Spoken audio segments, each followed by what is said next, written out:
Vamos a empezar esta sesión de insuficiencia cardíaca, cómo introducir en la práctica la evidencia reciente, auspiciado por el laboratorio Bayer, y ya les introduzco a mi co-chairman y la jefa de la sección de insuficiencia cardíaca del instituto, y conocida por todos, una de las máximas referentes de la insuficiencia cardíaca y del trasplante cardíaco en la Argentina. Así que es un placer para mí presentar a mi co-chairman y amiga Mirta Díez, que nos va a hablar de la historia del cambio de paradigma en el tratamiento de la insuficiencia cardíaca. Mirta. Muchas gracias, Marcelo. Buenas tardes, muchas gracias por acompañarnos.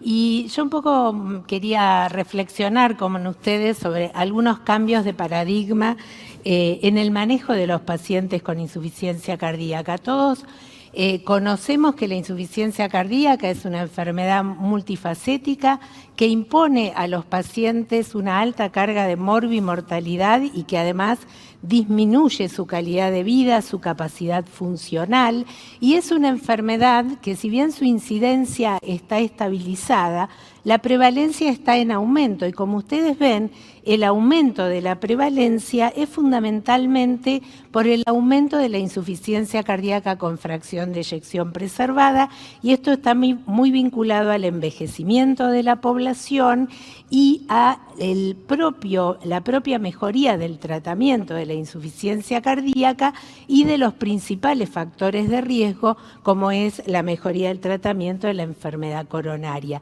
Recordar que la mortalidad de la insuficiencia cardíaca sigue siendo muy alta y tenemos cifras de una mortalidad al año del 15% y a 5 años del 50%, y por supuesto todo esto impone altos costos al sistema de salud.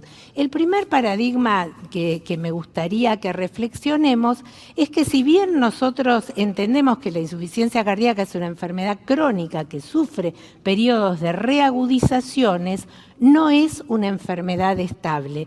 Quiero transmitir esto, nunca pensemos que esto está estable porque el paciente nos dice que se siente bien. En general los pacientes llegan al consultorio, ¿cómo está?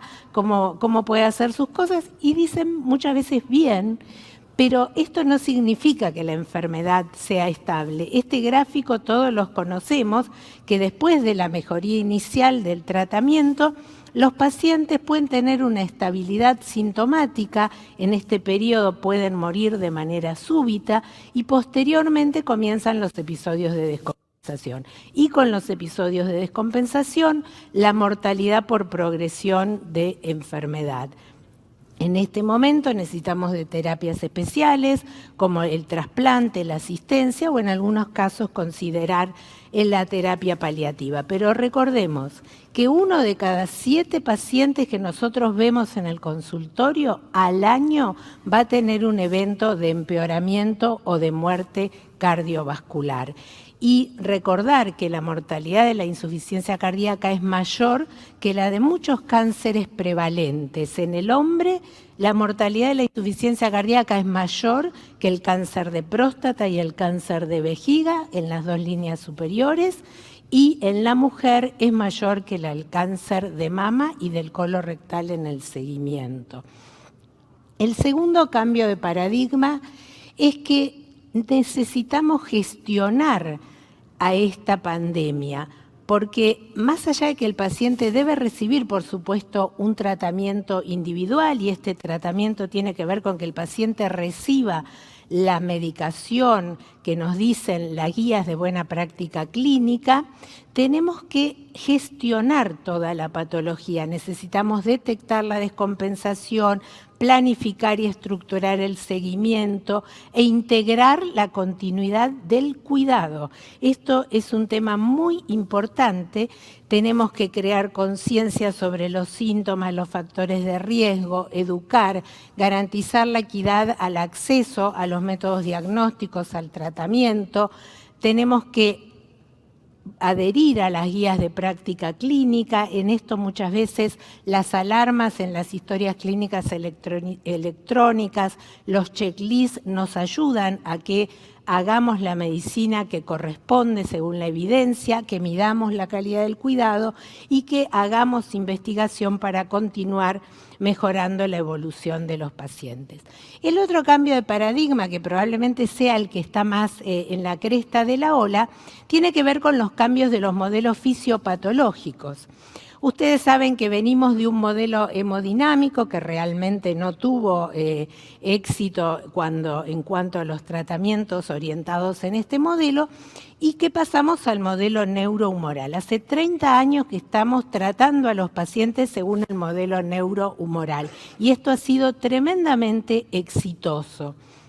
Y estábamos como encasillados acá hasta que apareció este nuevo modelo cardiometabólico traído por resultados positivos de nuevas drogas que ahora nos hace pensar que probablemente la insuficiencia cardíaca está estrictamente vinculada con otras patologías metabólicas y por eso el éxito de este modelo. Si nosotros recordamos la historia, venimos de este modelo neurohumoral de activación del sistema renina-angiotensina, del sistema nervioso simpático y del sistema de la aldosterona y por eso durante muchos años, durante 3 décadas, el tratamiento de la insuficiencia cardíaca se basó en estas 3 columnas farmacológicas que fueron los antagonistas del receptor de angiotensina y los IECA, los betabloqueantes y los antagonistas del receptor de aldosterona. Y en el año 2014, ustedes recuerdan, aparece el estudio Paradigm que comparó un nuevo medicamento, sacubitril/valsartán, versus enalapril, y en esta modulación aún más completa del sistema neurohumoral, porque se introducía la modulación de los péptidos natriuréticos a través de la inhibición de la neprelicina, vemos que hay una ventaja sobre el enalapril con una reducción del riesgo de morbimortalidad y también de la muerte cardiovascular y la hospitalización de un 20% en el punto final combinado y en cada uno de los puntos por separado.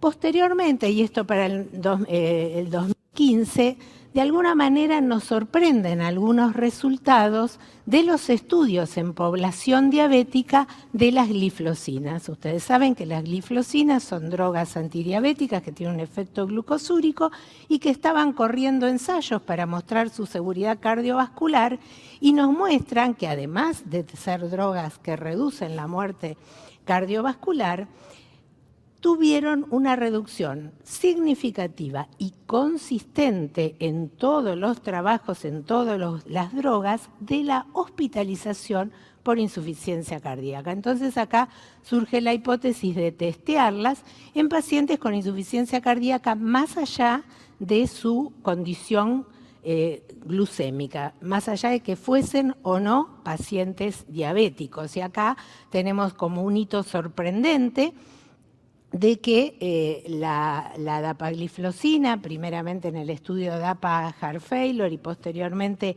el año próximo la empagliflozina en el Emperor Reduce, mostraron una reducción significativa del empeoramiento de la insuficiencia cardíaca o la muerte cardiovascular, independientemente, insisto, del estado diabético, y también mostraron protección a nivel renal. Por eso es que las guías ya desde el 2021 ponen a las inhibidores de CGLT2 como la 4ª columna terapéutica para los pacientes con insuficiencia cardíaca y fracción de eyección reducida. Y en la fracción de eyección preservada, que veníamos con múltiples estudios negativos, tanto los resultados del Emperor Preserve el año pasado y este año los resultados del DELIVER también apoyan el uso de estas drogas y nos dan por primera vez una luz en el túnel del tratamiento de la insuficiencia cardíaca con fracción de eyección preservada. Entonces acá viene un poco la discusión de por qué estas drogas tienen un impacto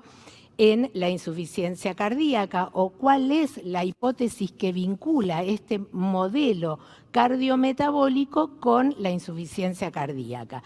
Los inhibidores de CGLT2, el mecanismo por el que actúan es que al inhibir estos receptores producen glucosuria, producen natriuresis y aumentan la diuresis. Es decir, hay un efecto diurético, natriurético y glucosúrico, que es la teoría que se testeó inicialmente y que posteriormente evolucionó hacia nuevas teorías, pero esta teoría de que las glifosinas regulan de manera diferente el compartimento intersticial y el intravascular.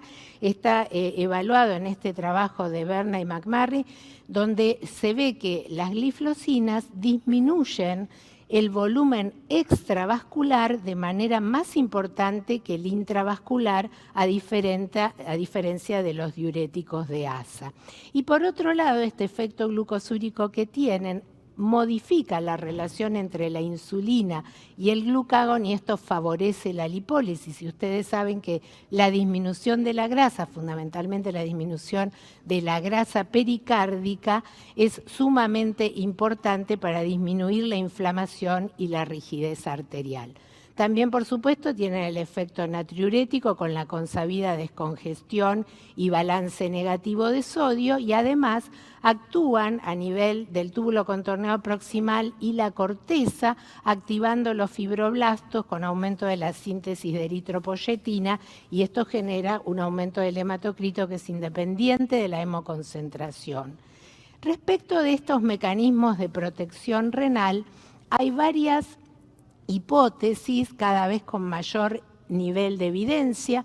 Una de las hipótesis tiene que ver con que los inhibidores de CGLT2 disminuyen la leptina, y al disminuir la leptina disminuye la grasa, fundamentalmente a nivel miocárdico. Algo similar que sucede con esta alteración de la relación glucagón-insulina, aumentando el glucagón, reduciendo la insulina, que eso activa un receptor, una proteína que es una sirtuina, que genera un mecanismo de fagia de las organelas dañadas, se produce autofagia de organelas dañadas, y eso también tiene un efecto cardioprotector.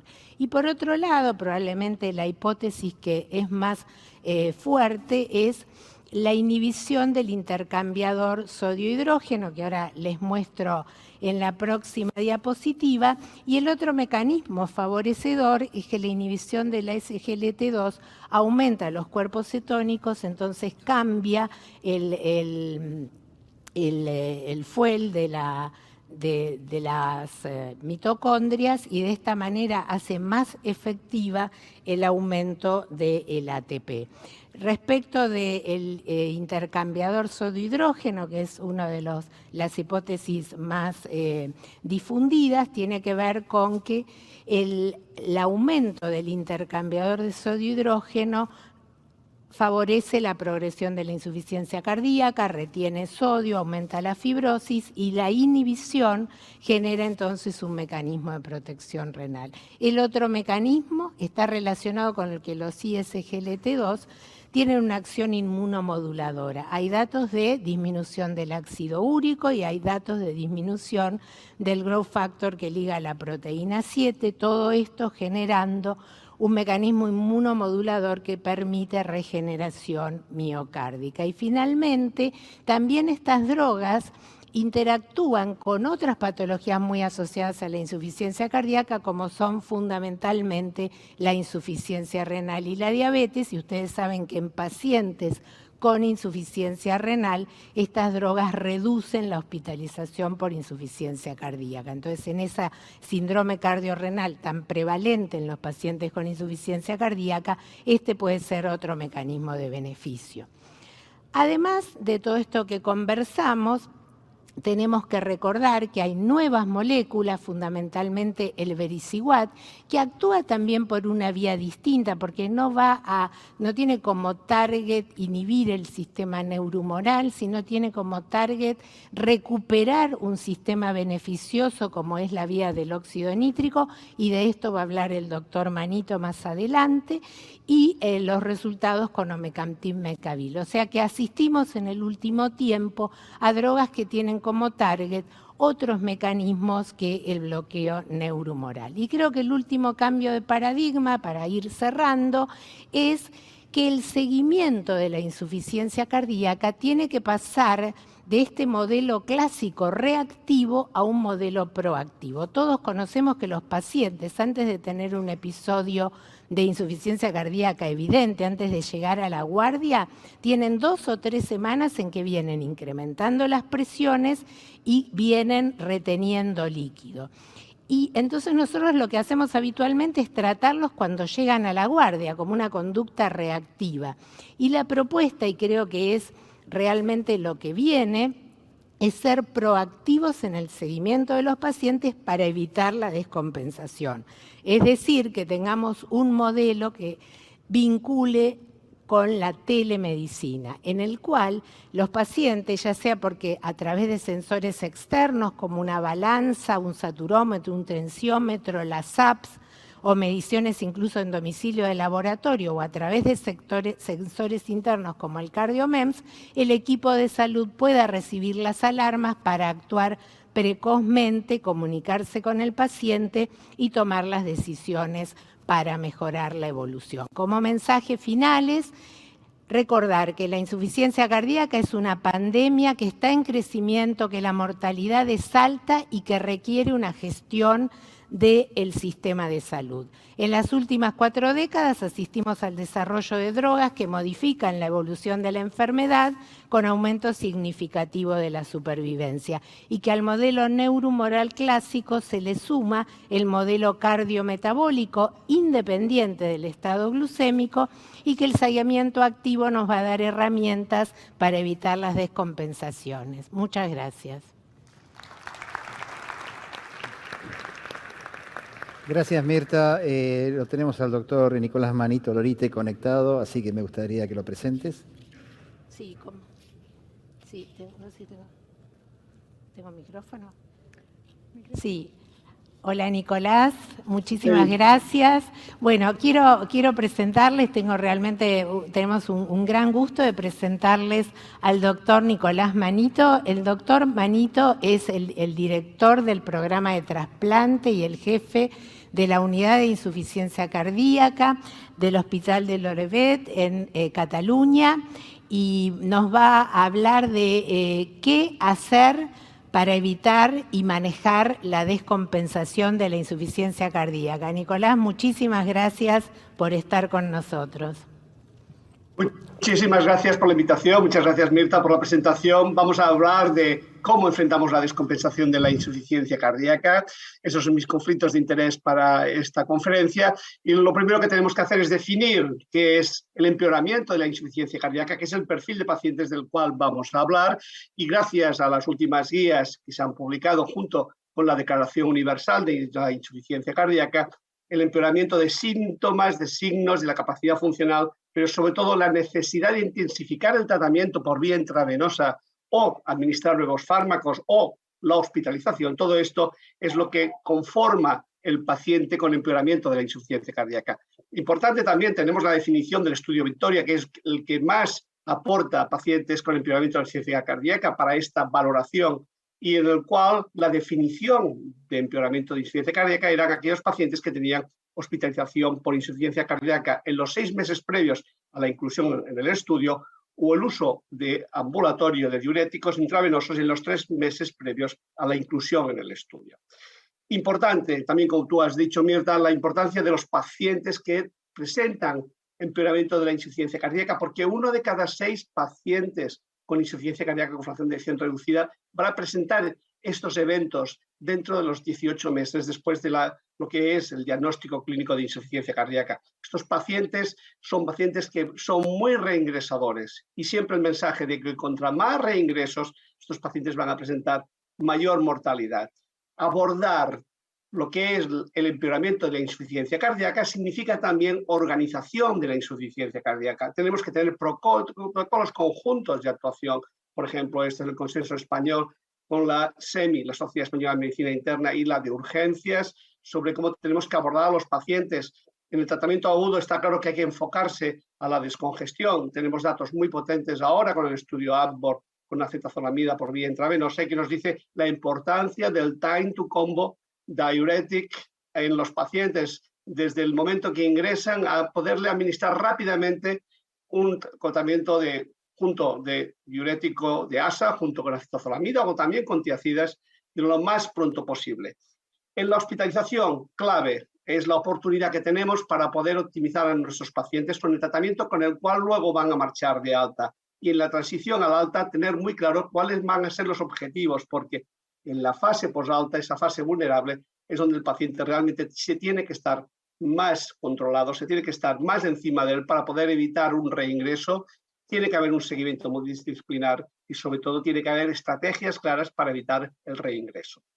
Si hablamos de optimización terapéutica en un paciente durante la hospitalización, es hablar de la cuatiterapia en base a los estudios Pioneer con sacubitril/valsartán. Posiblemente sería mejor suspender el IECA o el Arador y comenzar con sacubitril/valsartán en los pacientes que se hospitalizan por descompensación y por empeoramiento.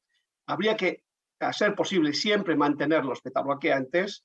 Habría que iniciar, si no está iniciado, un antagonista receptor-mineralcorticoide, pero sobre todo, a día de hoy, la evidencia más importante proviene del uso de los ISGLT2 y sobre todo por el estudio EMPULSE. Ya conocíamos todos el estudio SOLOIST con sotagliflozina, que era un inhibidor del ISGLT2 y del ISGLT1, pero era un estudio dirigido especialmente, totalmente 100%, a pacientes diabéticos. En el caso del estudio EMPULSE, nos estamos refiriendo a pacientes que tenían insuficiencia cardíaca independientemente de su fracción de eyección. Eran pacientes también crónicos descompensados y de novo. Esto es importante porque es el primer estudio que muestra el efecto de ISGLT2, y en este caso en palifocina en pacientes de novo, y el endpoint primario, el endpoint referido a lo que era el beneficio clínico compuesto y de forma jerárquica con los siguientes componentes, que eran la muerte, el número de eventos de insuficiencia cardíaca, donde se incluirían la hospitalización por insuficiencia cardíaca, las visitas a urgencias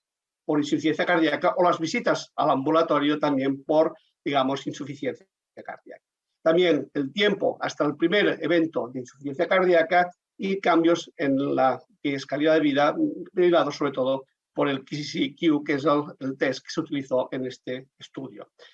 Es importante remarcar que la randomización entre empagliflozina y placebo se realizó pasadas las 24 horas iniciales y entre los 5 días tras el ingreso, y que había una serie de criterios de estabilidad, sobre todo la presión arterial sistólica por encima de 100 milímetros de mercurio, que el paciente no estuviera con diuréticos intravenosos, ni vasodilatadores intravenosos, ni tampoco inotrópicos, y también unos niveles elevados de NT-proBNP considerados como estos que veis aquí, que eran mayores o iguales a 1.600 picogramos mililitro.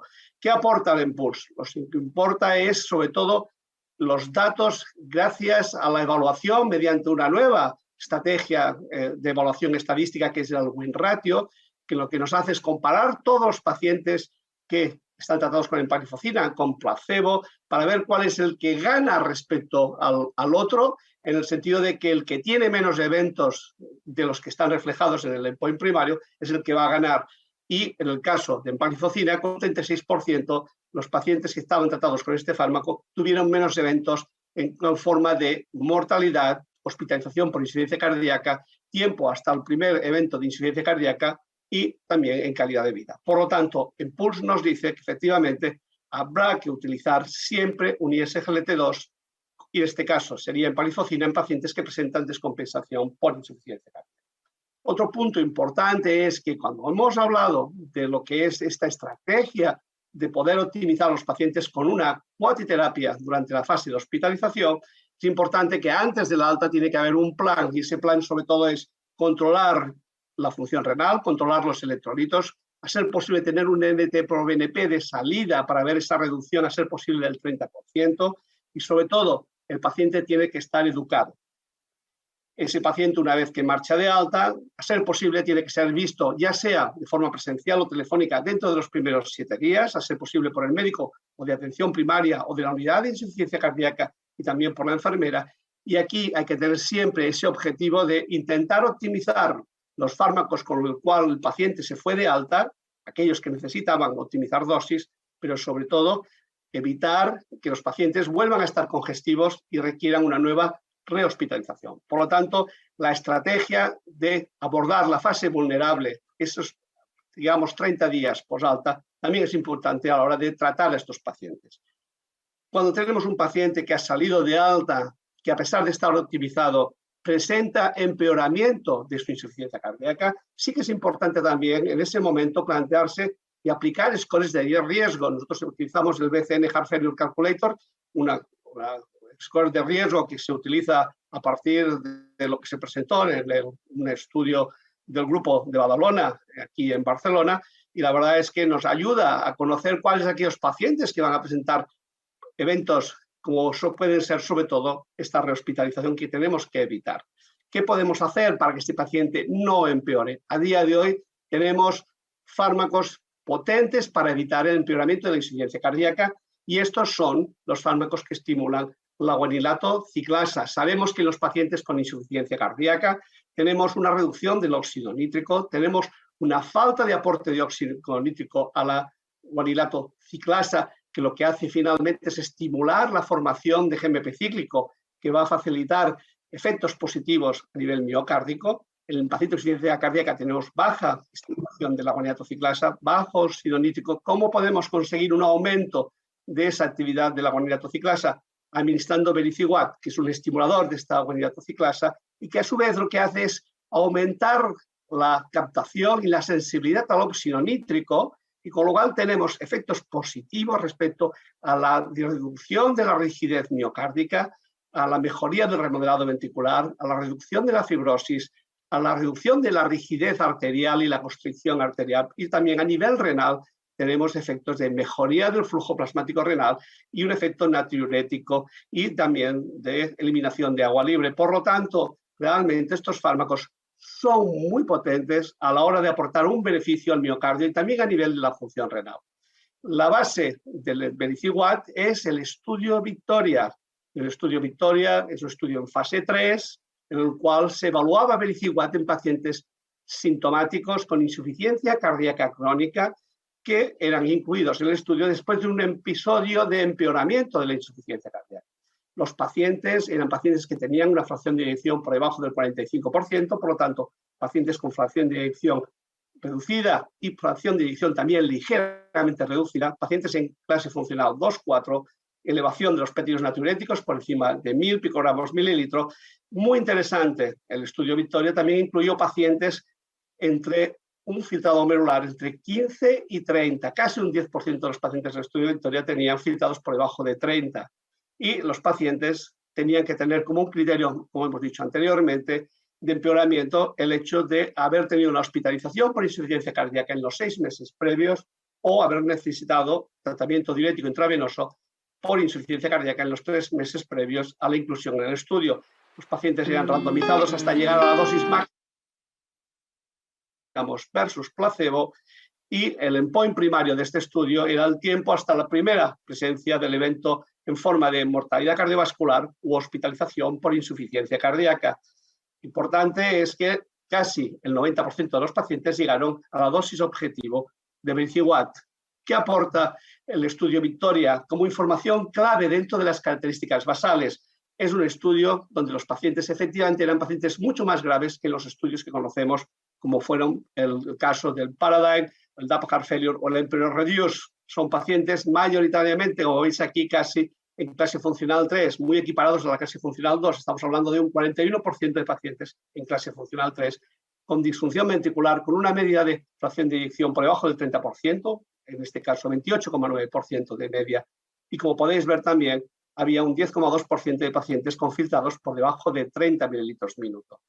Y sobre todo también pacientes con un NT-proBNP claramente elevado de 2.816. Y como veis, había casi un 66% de pacientes que habían estado hospitalizados previamente al ingreso en el estudio en los últimos 3 meses, entre 3 y 6 meses el 17%, y con diurético intravenoso los 3 meses previos en el 15,9%. Recordar también que un 11% de los pacientes se incluyeron cuando estaban en la fase de hospitalización en el estudio Victoria.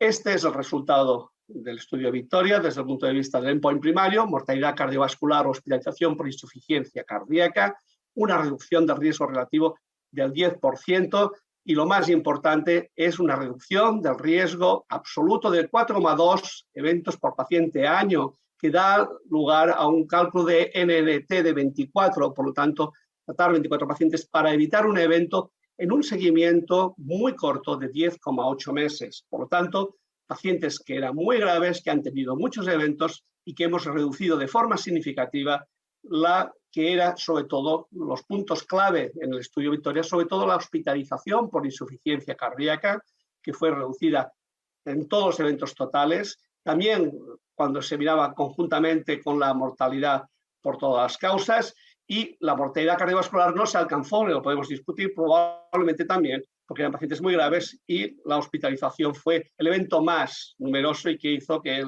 estos pacientes no pudiéramos tener tiempo para poder demostrar esta reducción de la mortalidad cardiovascular. Vericiguat es un fármaco seguro, tuvo los mismos eventos adversos graves que placebo, no hubo de forma significativa más hipotensión o síncope. Las guías, por este motivo, ponen ya que Vericiguat se tiene que administrar a pacientes en clase funcional de entre 2 y 4 que han sufrido un empeoramiento de la insuficiencia cardíaca y ya estén en tratamiento con un IECA, con ARNI, un betabloqueante o un antagonista receptor corticoide con una recomendación 2BB. Es la primera vez que se habla de empeoramiento de la insuficiencia cardíaca en las guías de práctica clínica. Las guías americanas también, como podéis ver, recomendación 2BB, con la misma, sobre todo el mismo objetivo, reducir la hospitalización de estos pacientes y la mortalidad cardiovascular. Y también es importante remarcar cómo el trabajo de Rosano, que habla de fenotipos, en 5 fenotipos hay que utilizar, en este caso, Vericiguat. Por ejemplo, el principal para mí es aquellos pacientes que tienen enfermedad renal crónica. Recordar también la importancia de que los pacientes que tienen descompensación hay que ser muy agresivos en la descongestión con el uso de diuréticos. Recordar la importancia del hospital de día para poder administrar diuréticos intravenosos y sobre todo también pautas de diuréticos cada vez más, digamos, más intensivas, dependiendo mucho del grado de edema. Recomiendo mucho esta infografía del grupo de la Sociedad Valenciana de Cardiología y sobre todo el mensaje de que los pacientes que tienen congestión persistente necesitan terapia secuencial de la nefrona. En España le aconsejamos sobre todo comenzar primero con tiacidas. Si el paciente persiste congestivo es donde entrarían la citazolamida, tolvaptan y los ISGLT2, pero que ya tienen que estar probablemente tratados estos pacientes previamente. Y recordar finalmente que también estos pacientes con insuficiencia cardíaca que están descompensados, el uso del levosimendan, y estos son datos de un registro español, pacientes que ya no son candidatos a una asistencia ventricular mecánica o a un trasplante, el uso del levosimendan se vio que realmente reducía los eventos de hospitalización por insuficiencia cardíaca y también eran pacientes que no tenían que venir al hospital para hacer visitas por descompensación al hospital de día. Por lo tanto, el uso de inotropos es muy importante también en este perfil de pacientes y en esto estamos, pues porque tenemos ahora un inotropo por vía oral que es el omecantin mecarbil, en el estudio Galactic, pues en pacientes que tenían también mayoritariamente clase funcional 3-4, pacientes que se incluyeron 25% de los mismos a nivel hospitalario, pues el uso, en este caso, de un estimulador de la miosina, lo que se vio es que no se redujo tampoco, como ocurrió en el estudio Victoria, la mortalidad cardiovascular, solo hubo una reducción del 8% del endpoint primario, pero sí que hubo reducción de la hospitalización por insuficiencia cardíaca y en el análisis de subgrupos, posiblemente aquellos pacientes que tienen pues clase funcional más avanzada, más disfunción ventricular y también aquellos pacientes que tienen probablemente también NTs por BNPs más elevados, podrían ser los que se beneficiarían del uso de este fármaco, de omecantin mecarbil. Para acabar, pues delante de un paciente que tiene descompensación, de un paciente que tiene empeoramiento de la insuficiencia cardíaca, hay que plantearse siempre el uso de Vericiguat, las dosis altas de diuréticos, plantearse también la posibilidad de los tratamientos inotrópicos intermitentes, en este caso con levosimendan, y esperemos a ver si se puede por primera vez tener, en este caso, un inotropo por vía oral, como es omecantin mecarbil. Muchas gracias por vuestra atención.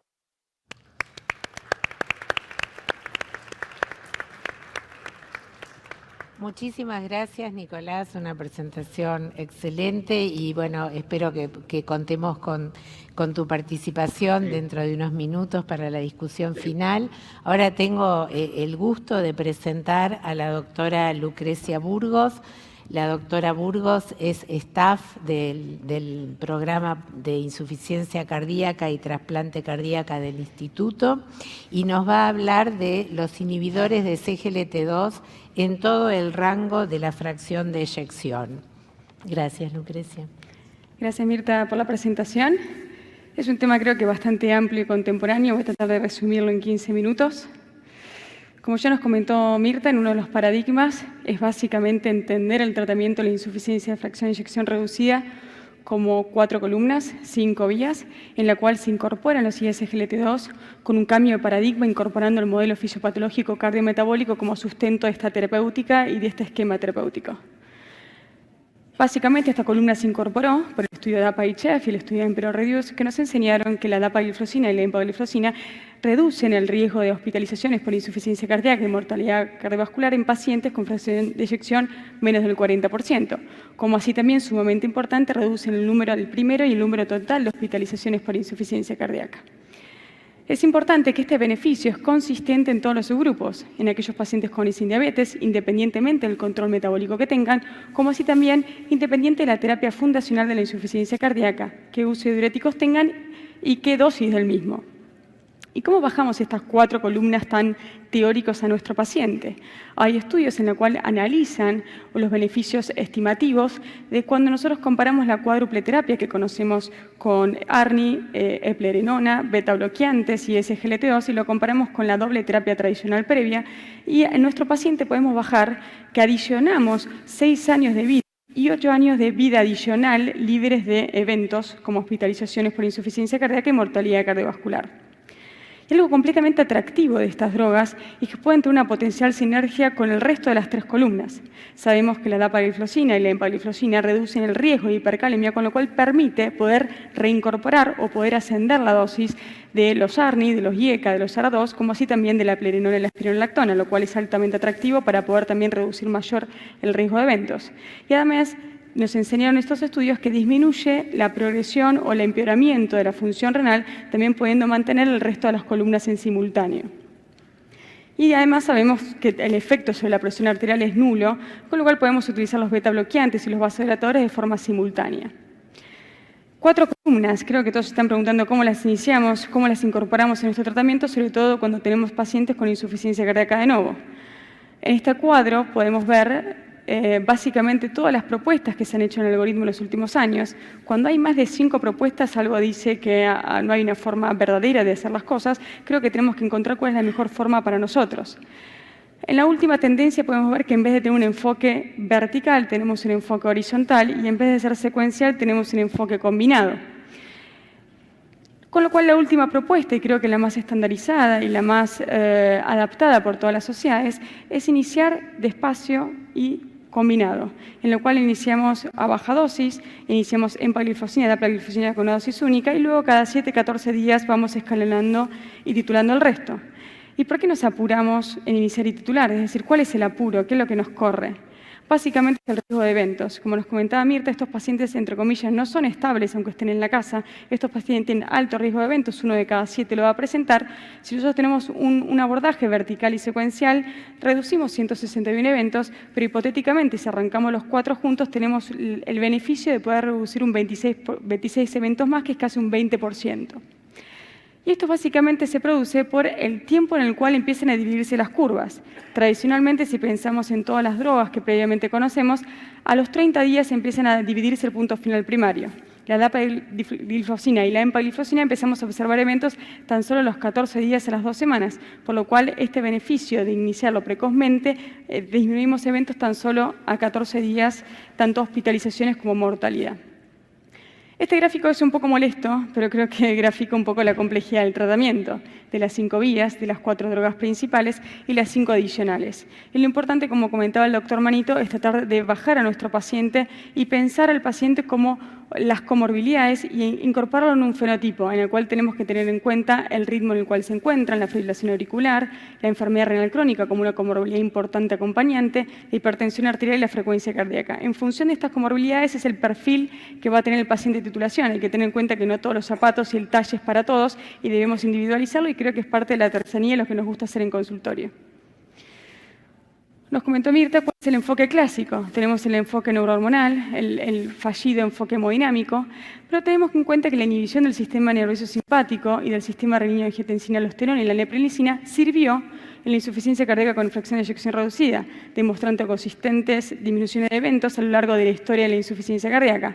Yo me sumé un poco tarde en la historia y yo simplemente vi todos los actos fallidos en la fracción de eyección preservada, donde estos estudios y la inhibición de estas vías consistentemente no han tenido impacto clínico.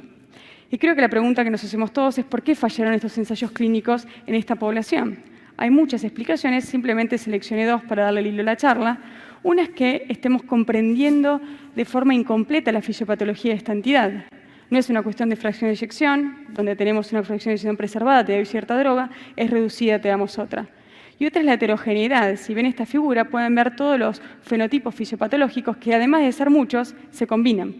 Donde podemos ver donde hay una vía final, la cual es la inflamación, es el daño oxidativo, es la obesidad, es todo el modelo cardiometabólico que nos estaba comentando Mirta. Mirta ya me preguntó si había luz al final del túnel. Yo le voy a decir que por suerte sí. Me gusta sumarme a la parte de la historia donde tenemos los éxitos, así que creo que esta última década es bastante buena para nosotros. Y además estamos entendiendo un poco más esta molécula. Inicialmente pensamos que dependía de la glucemia.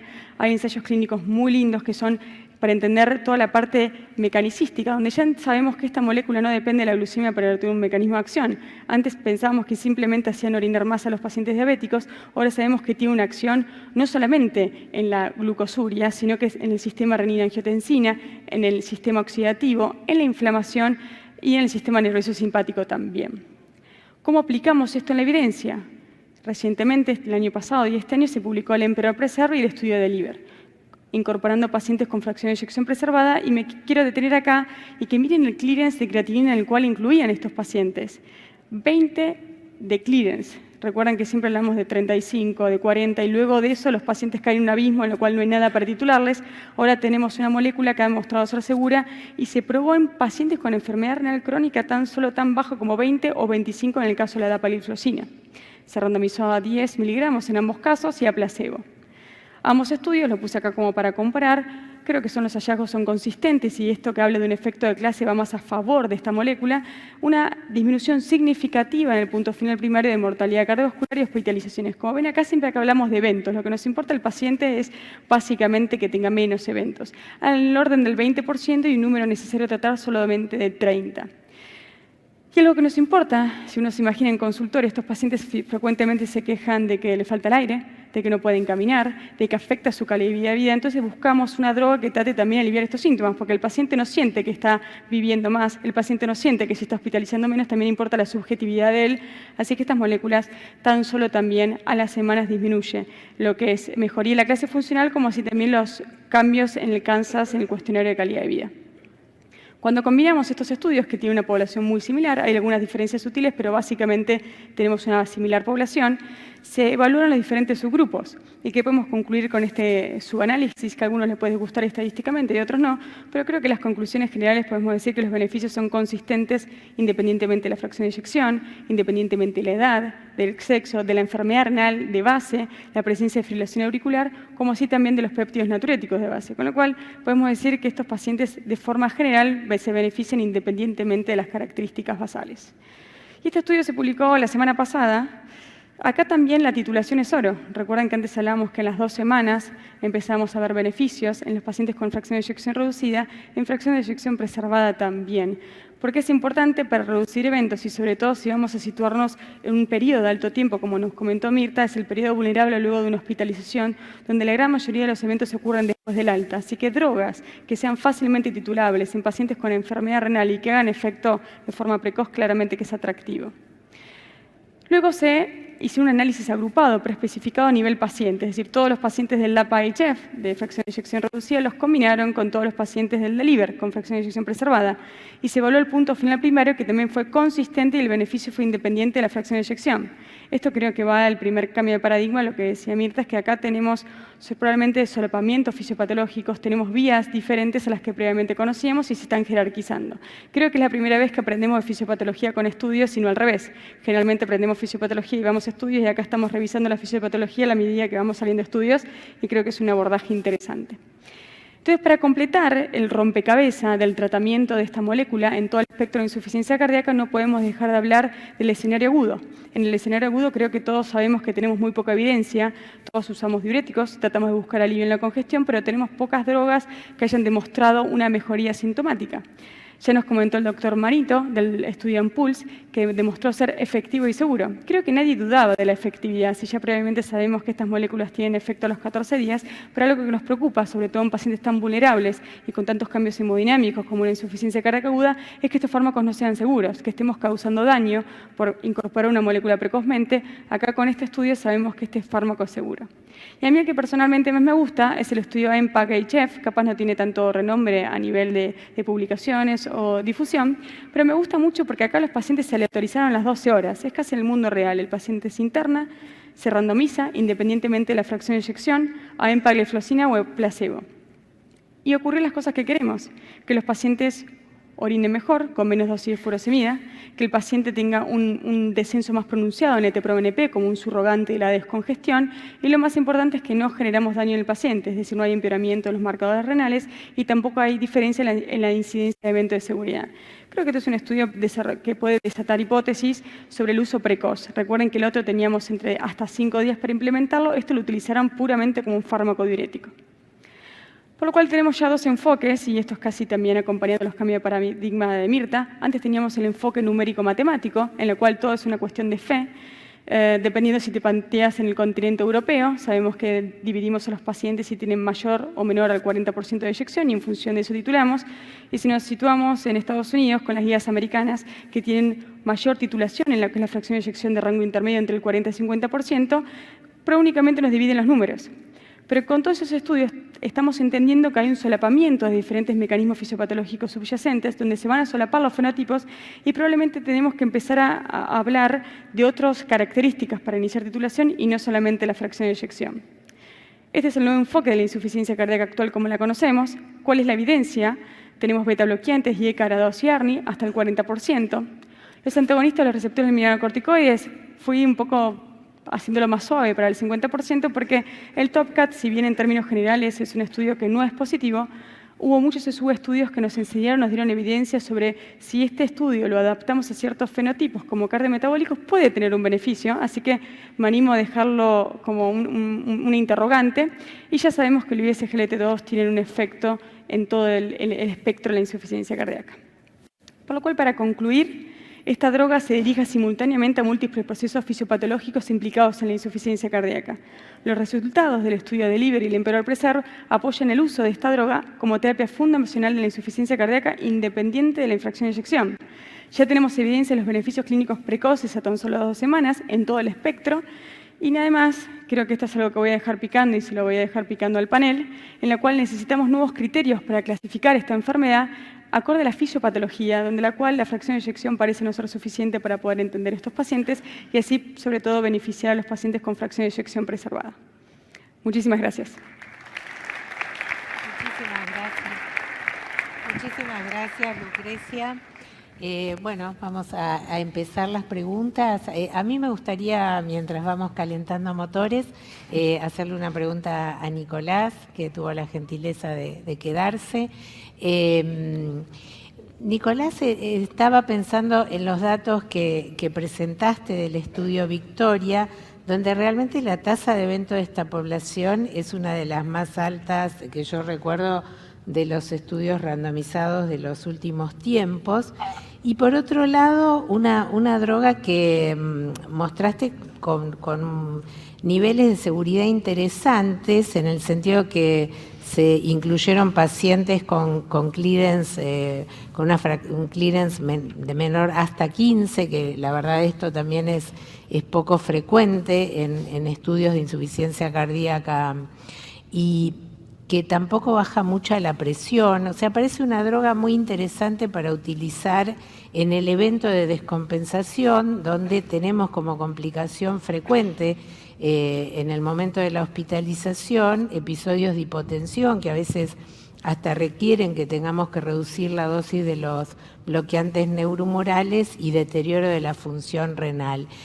¿Cuál es tu opinión? ¿La debemos utilizar en todos los pacientes que se hospitalizan?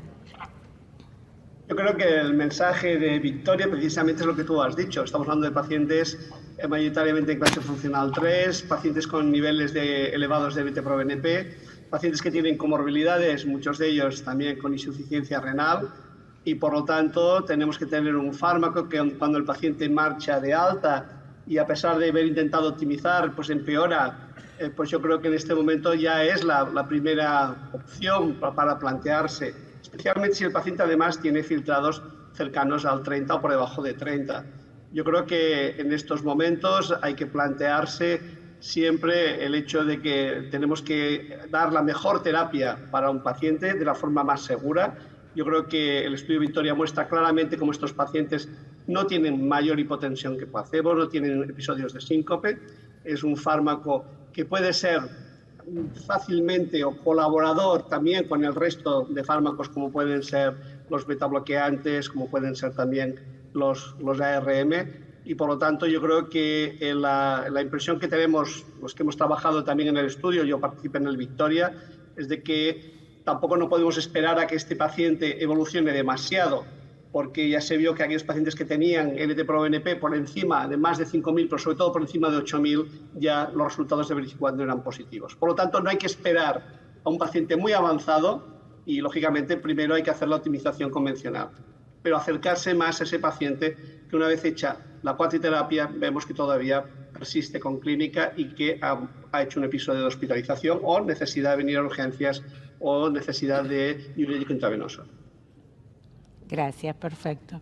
Yo también le quería hacer una pregunta al doctor Manito. Doctor, en el último Congreso Europeo se presentaron los beneficios de la acetazolamida endovenosa en pacientes con insuficiencia cardíaca aguda, pero también se comentó que esos pacientes no habían recibido SGLT2, inhibido SGLT2, y que por ahí podían estar compitiendo de alguna manera. Nosotros en Argentina no tenemos acetazolamida endovenosa, solamente oral.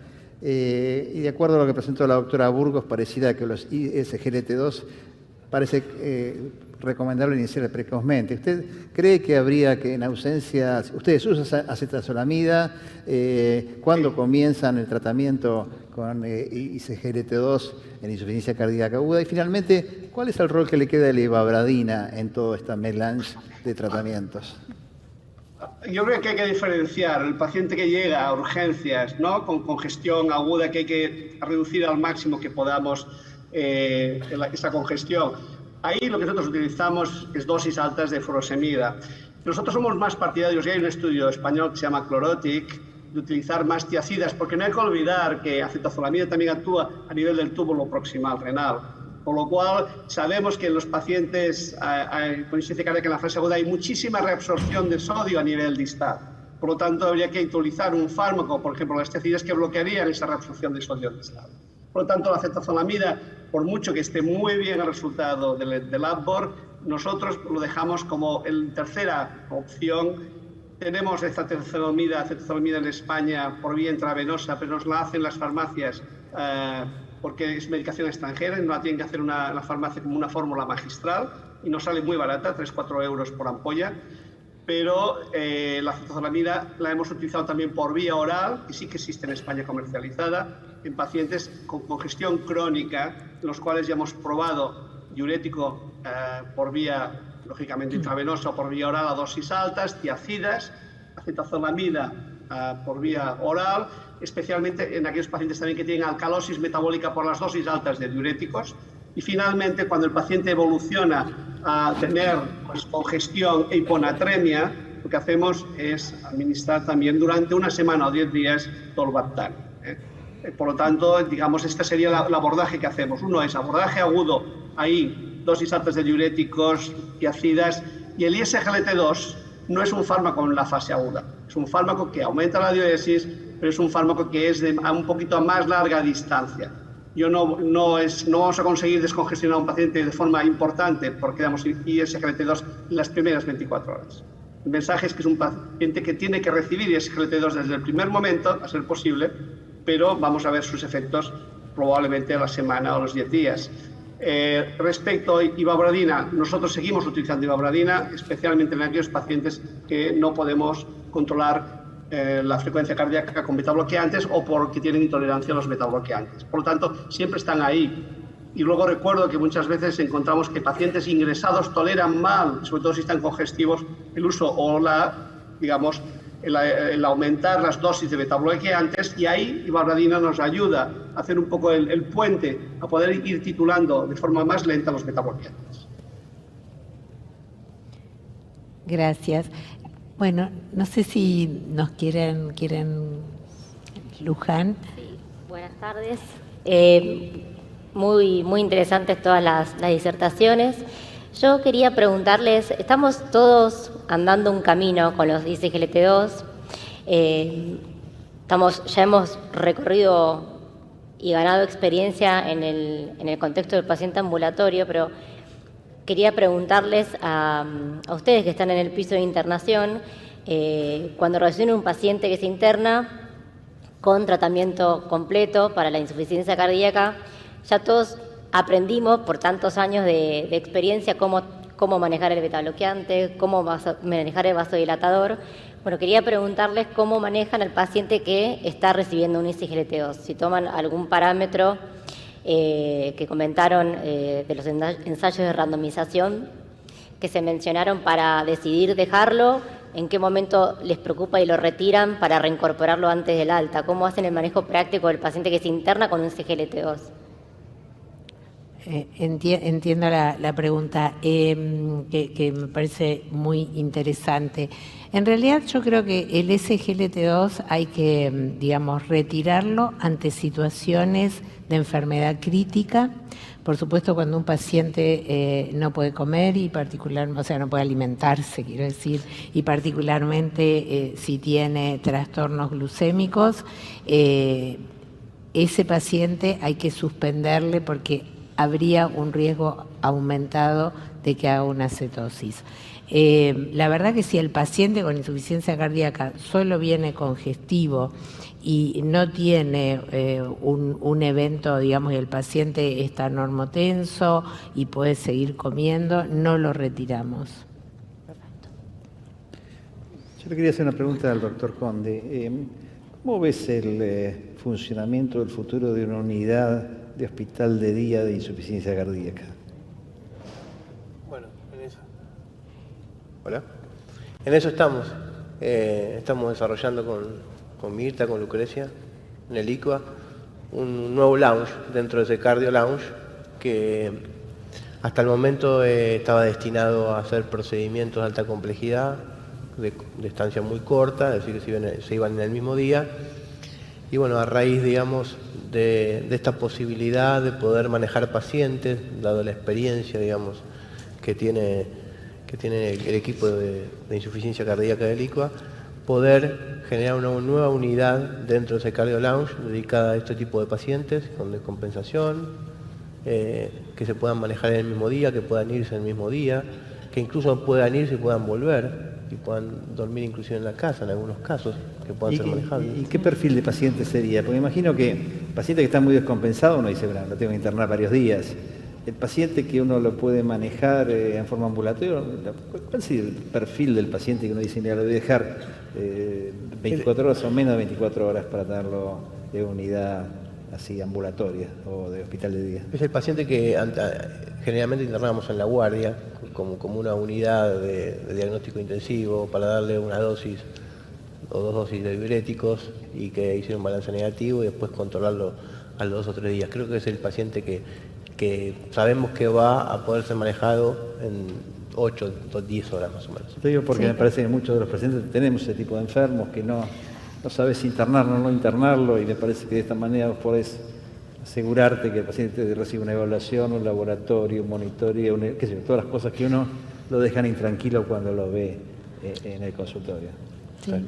Si me permitís, Marcelo, esto y un poco lo comentó Nicolás en su presentación, a medida que uno va creciendo en el volumen de pacientes con insuficiencia cardíaca, claramente necesita herramientas de gestión para estos pacientes, porque si no, absolutamente queda desbordado el consultorio, ponga uno 4 horas, 8 horas, 12 horas. Nosotros cada vez que aumentamos el horario de consultorio, automáticamente eso se desborda, porque por supuesto esto es una pandemia y cada vez vamos a ver más pacientes con insuficiencia cardíaca. Entonces, en las instituciones y los sistemas de salud necesitan poder gestionar estos pacientes y sobre todo aquellos pacientes que están en etapas avanzadas y que no son candidatos a terapias específicas como el trasplante o la asistencia.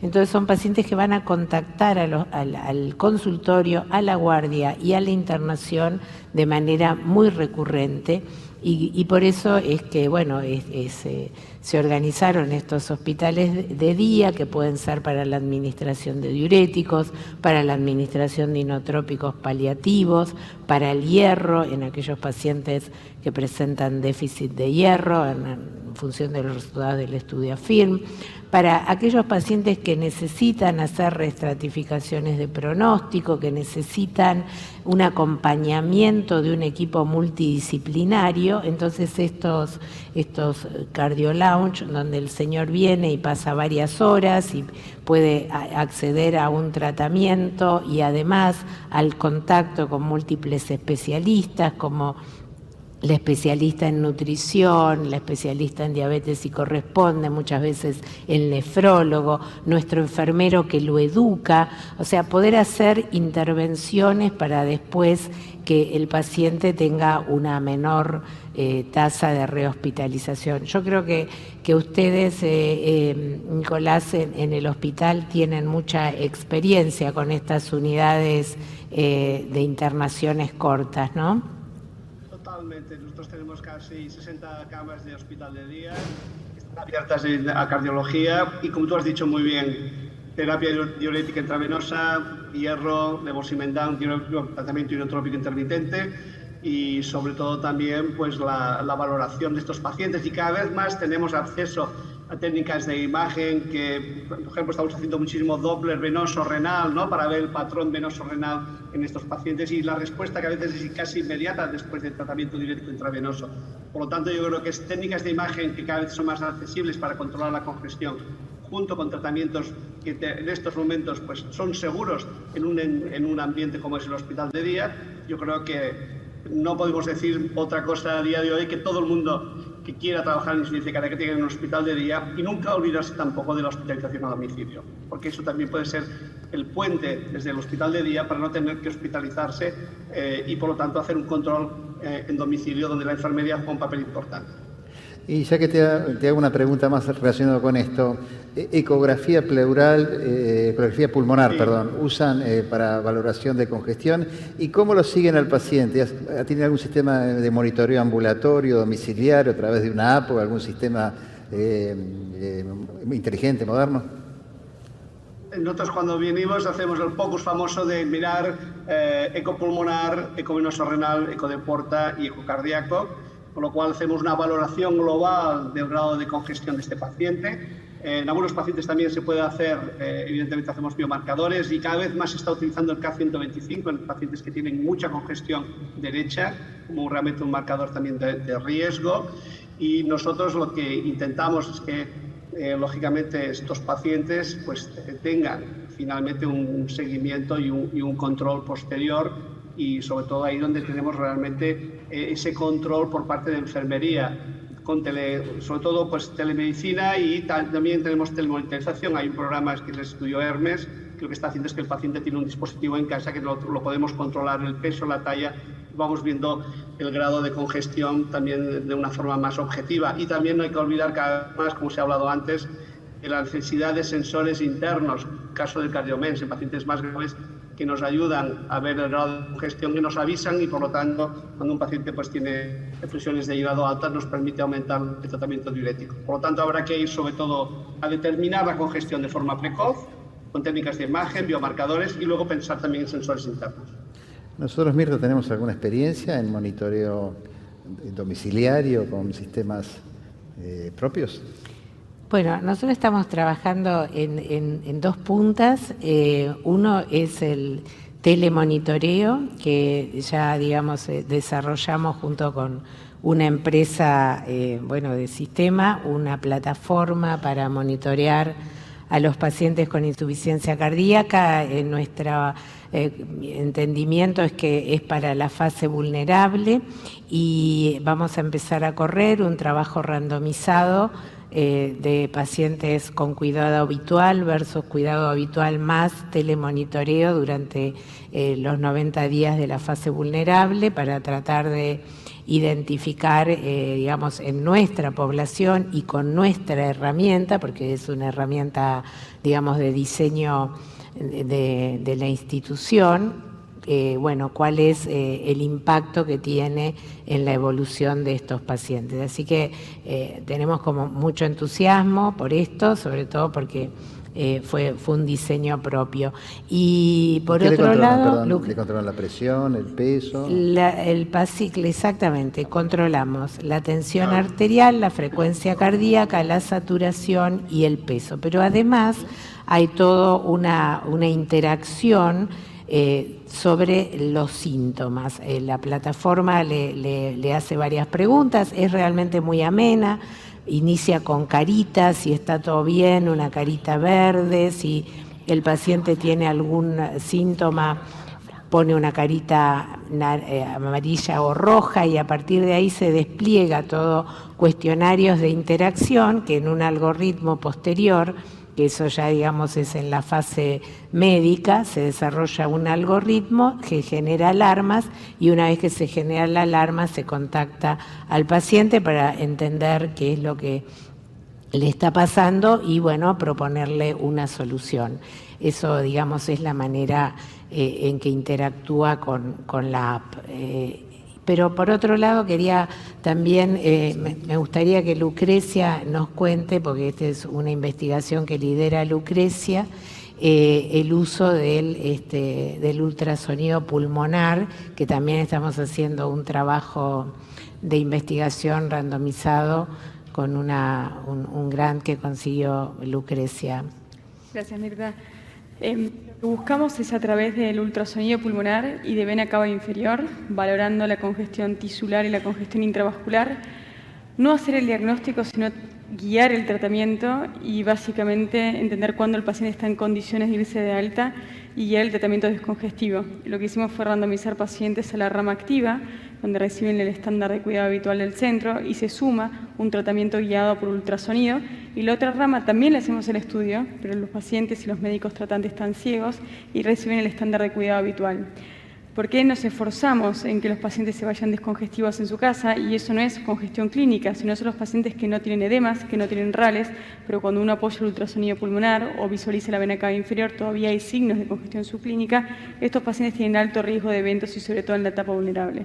Así que nuestro mayor esfuerzo es tratar de minimizar los eventos, tratar mejor a los pacientes y estamos apoyándonos en la tecnología para ayudarnos a esto. Estamos randomizando a los últimos pacientes con un esfuerzo grande de equipo. Se sabe que hacer estudios randomizados en Argentina no es fácil y menos con tecnología de alto costo, así que nos apoyamos en grants de afuera para poder empujarlo, así que esperemos el año que viene poder darle los resultados de nuestro estudio. Gracias, Lucrecia. Y por último, a mí me gustaría preguntar a Franco, porque Franco está en la sala todos los días. Me gustaría preguntarte, ¿cuándo pensás que tenemos que iniciar los ISGLT2?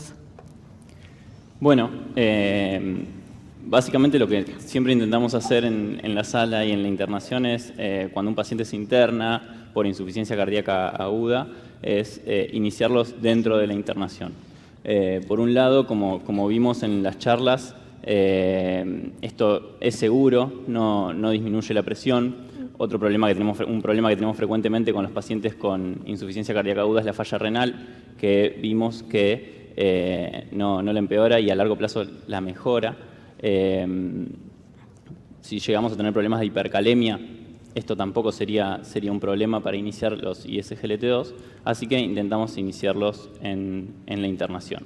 Además de eso, tenemos datos de este estudio randomizado que mostró que los pacientes se benefician de iniciarlos en la internación y además, adelantándoles que vamos a presentar también en el Congreso SAC datos propios donde iniciar el ISGLT2 en la internación se asocia a mayor prevalencia de pacientes con ISGLT2 a los 90 días. Es decir, aprovechar la inercia terapéutica que genera iniciar la medicación en la internación para que los pacientes tengan la medicación, estos 4 pilares titulados en el seguimiento.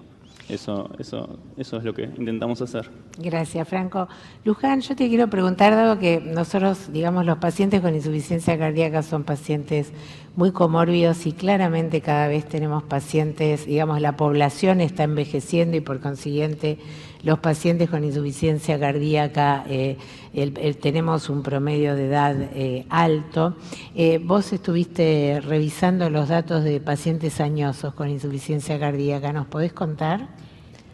Sí, la expectativa de vida subió, como vos bien mencionabas, Mirta, esto y además los tratamientos abocados a la medicina, a cardiología y a las otras patologías, hace que cada vez tengamos más pacientes con insuficiencia cardíaca y los sistemas empiecen a desbordarse de pacientes. Y cada vez más en el marco ambulatorio, en la internación también, pero en lo ambulatorio sobre todo, cada vez tenemos más población más añosa con un fenotipo con muchísimas comorbilidades, con mucha fragilidad, patologías crónicas y además, entre otras cosas, tienen insuficiencia cardíaca que en general mantienen la fracción de eyección preservada. Estos pacientes, me parece que el mensaje más importante que les puedo transmitir es que no debieran verse como pacientes solamente con insuficiencia cardíaca. Creo que es súper importante que tenga soporte y control con un gerontólogo para manejo de las comorbilidades.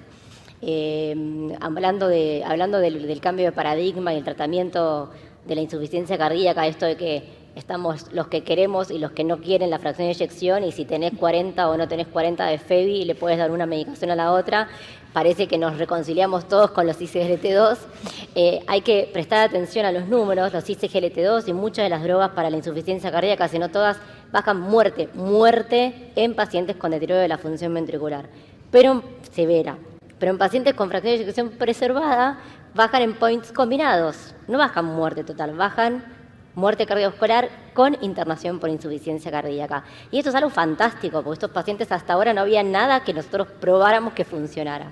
Pero un poco el mensaje es que estos pacientes se mueren de causa cardiovascular, sí, pero también y mucho más se mueren de comorbilidades no cardiovasculares. Entonces me parece que el mensaje es como cuidadores y responsables del paciente tenemos que tratar de entender que no todo es insuficiencia cardíaca en el paciente añoso, que hay un montón de otras cosas que tienen que verse en el paciente con edad avanzada de insuficiencia cardíaca, que tiene que ser abordado de manera integral. Genial, muchísimas gracias. Bueno, en honor al tiempo vamos a terminar la sesión. Yo les quiero agradecer muchísimo la participación, especialmente al doctor Nicolás Manito, que nos acompañó desde Cataluña. Realmente un gusto haberte tenido y esperemos que el año próximo puedas viajar.